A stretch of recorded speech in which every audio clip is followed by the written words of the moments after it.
स्वागत है children. 12th class की केमिस्ट्री हम पढ़ रहे हैं एल्काइल हैलाइड्स। ये आपका सेकंड एडिशन है और इस एल्काइल हैलाइड्स में हम कर चुके हैं प्रिपरेशन ऑफ एल्काइल हैलाइड्स। ठीक है। और आपका उनके IUPAC नेम। ठीक है। अब हम केमिकल रिएक्शन कर रहे हैं। केमिकल रिएक्शन में एल्काइल हैलाइड्स की केमिकल रिएक्शन हमने कर ली है। ठीक है। अब अभी जो काम कर रहे हैं वो है न्यूक्लियोफिलिक सब्स्टिट्यूशन रिएक्शन। क्या कर रहे हैं? Nucleophilic substitution reaction. Nucleophilic substitution reaction होती क्या है एक्चुअली कि जब एक न्यूक्लियोफाइल दूसरे न्यूक्लियोफाइल को क्या करते हैं, डिस्प्लेस कर देता है, सब्स्टिट्यूट कर देता है। तो इस टाइप की रिएक्शन को हम न्यूक्लियोफिलिक सब्स्टिट्यूशन रिएक्शन कहते हैं। ये जो न्यूक्लियोफिलिक सब्स्टिट्यूशन रिएक्शन है वो दो टाइप की होती हैं। एक आपकी first order nucleophilic substitution reaction और एक second order nucleophilic substitution reaction. First order nucleophilic substitution reaction में ट्रांजिशन स्टेट नहीं बनती, क्या बनता है? कार्बोकेटाइन।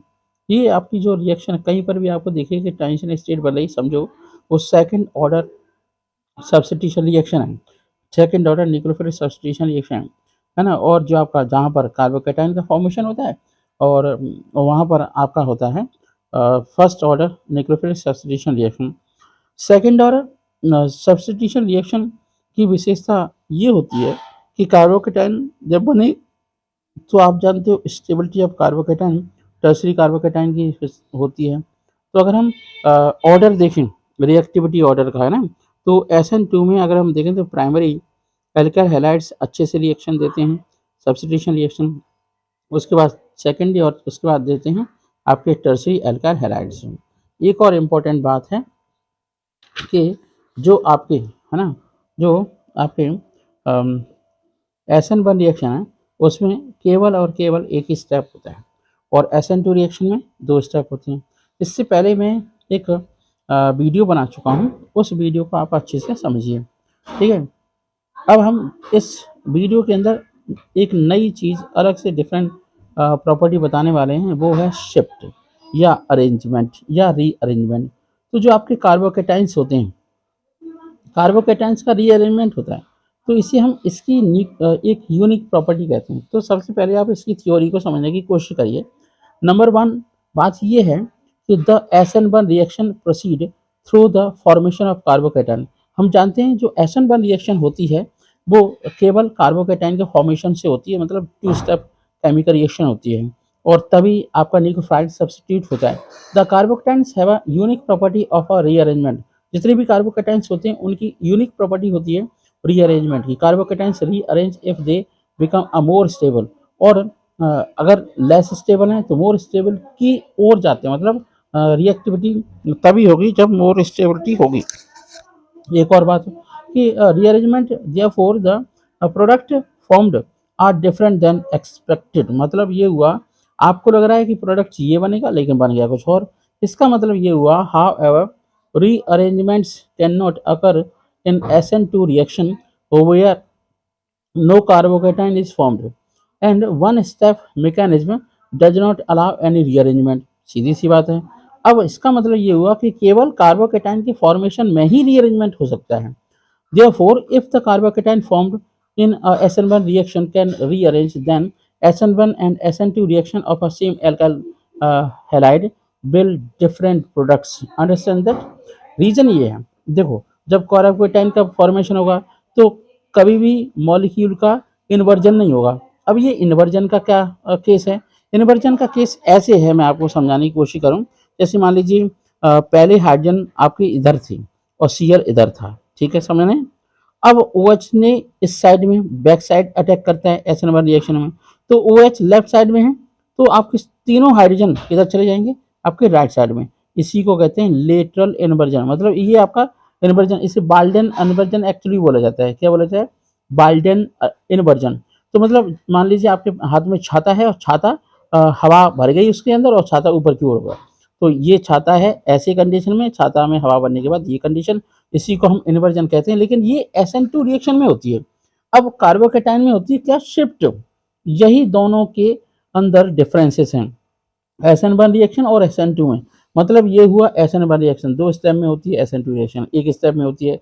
SN1 रिएक्शन में कार्बोकेटाइन बनता है, SN2 रिएक्शन में क्या होता है? आपका इन्वर्जन होता है। और आपकी ट्रांजिशन स्टेट बनती है। मान लीजिए हमारे पास ये कंपाउंड है, फॉर एग्जांपल ये 2 ब्रोमो 3 मिथाइल ब्यूटेन है, तो 2 ब्रोमो 3 मिथाइल ब्यूटेन को हम SN1 रिएक्शन इसकी होगी तो सबसे पहले क्या हुआ, ये Br यहाँ से हट जाएगा, यहाँ पर पॉजिटिव चार्ज आएगा। क्या आया? Positive charge. अब देखो, अगर आपने इस टाइप का कंपाउंड बना दिया, यहाँ पे OH लगा दिया, तब तो ठीक है, ये आपको लग रहा है कि ये होना चाहिए, लेकिन ऐसा नहीं होता। एक्चुअल में होता क्या है, तो ये जो आपका हाइड्रोजन होता है, ये आपका हाइड्रोजन होता है, यहाँ पर रह जाता है पॉजिटिव चार्ज और हाइड्रोजन। अब ये हाइड्रोजन यहाँ पर आ जाता है, इसका मतलब क्या है, 1 2, तो यहाँ पर हो जाती है 1 2 हाइड्रोजन शिफ्ट। क्या होती है? 1 2 हाइड्रोजन शिफ्ट।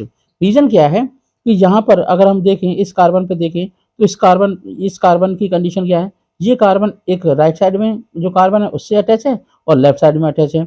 इसका मतलब ये कार्बन केवल सेकेंडरी कार्बोकैटायन बना। अगर ये पॉजिटिव चार्ज यहाँ पर आ जाए तो ये बन जाएगा टर्शरी कार्बोकैटायन। क्या बन जाएगा? Tertiary carbocation. अंडरस्टैंड? तो ज़्यादा स्टेबल हुआ सेकेंडरी कार्बोकैटायन से टर्शरी कार्बोकैटायन। बात समझ में आ गई? तो ये आपको शिफ्ट होने का रीजन समझ में आ गया। देखो, अभी तो हाइड्रोजन गया था तो हाइड्रोजन शिफ्ट हो गई, अगर मिथाइल जाता है तो मिथाइल शिफ्ट हो जाती है, और ये एक इम्पॉर्टेंट रिएक्शन मैकेनिज्म है ना। तो उसके अंदर हम जा करके सीखेंगे। चलिए, the major product result from the rearrangement of carbocation, the carbocation initially formed can rearrange to more stable carbocation if the structure of alkyl group permit. This occur either through a hydride shift, okay, and the movement of a hydrogen atom with its bonding pair of electrons, or a methyl shift CH3, the movement of a methyl group with its bonding pair of a electron for the more stability of carbocation.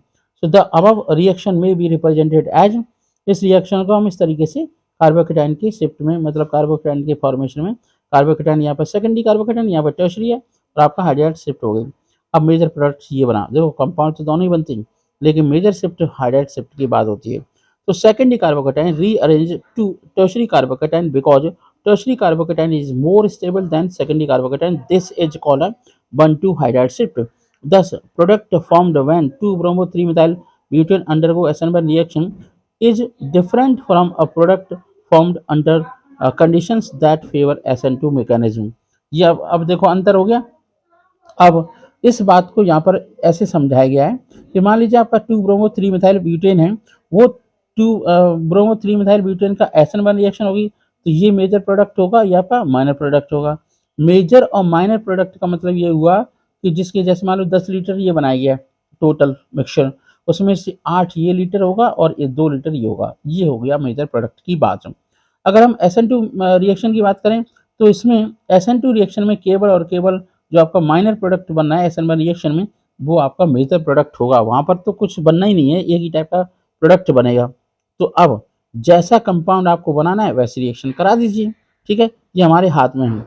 Similarly when 3 bromo 2,2 dimethyl butane is treated with OH ion under conditions that favor SN1 reaction, the product formed is different from the one expected. मतलब 3 bromo 2,2 dimethyl butane है, OH minus ion attack करेगा, यहाँ पर secondary carbocation बन रहा है, ठीक है। जब सेकेंडरी कार्बोकैटायन बन रहा है तो ये हो सकता है कि ये मिथाइल आपका यहाँ पर शिफ्ट हो जाए, और अगर शिफ्ट हो गया तो इसे कहेंगे 1,2 मिथाइल शिफ्ट। इसके केस में यहाँ ये पॉजिटिव चार्ज यहाँ पर पहुँच जाएगा तो टर्शरी कार्बोकैटायन बन जाएगा, तो वो ज़्यादा स्टेबल हुआ। इसका मतलब ये हुआ कि अगर BR को हटाकर OH लगाए तो आपका लेस बनेगा, आपका है ना माइनर प्रोडक्ट बनेगा, और आपका मिथाइल शिफ्ट के बाद यहाँ पर क्या हो जाएगा, मेजर प्रोडक्ट बनेगा। तो ये आपकी रिएक्शन इस तरीके से हो रही है, मिथाइल शिफ्ट हो रहा है, ठीक है। आपको अब समझ में आ गया होगा मिथाइल शिफ्ट क्या है और 1,2 हाइड्राइड शिफ्ट क्या है। केवल कार्बोकैटायन की स्टेबिलिटी के लिए सेकेंडरी कार्बोकैटायन से टर्शरी कार्बोकैटायन में कन्वर्ट होने की प्रक्रिया को हम मिथाइल शिफ्ट के नाम से जानते हैं। चलिए अब नेक्स्ट पॉइंट पे देखते हैं।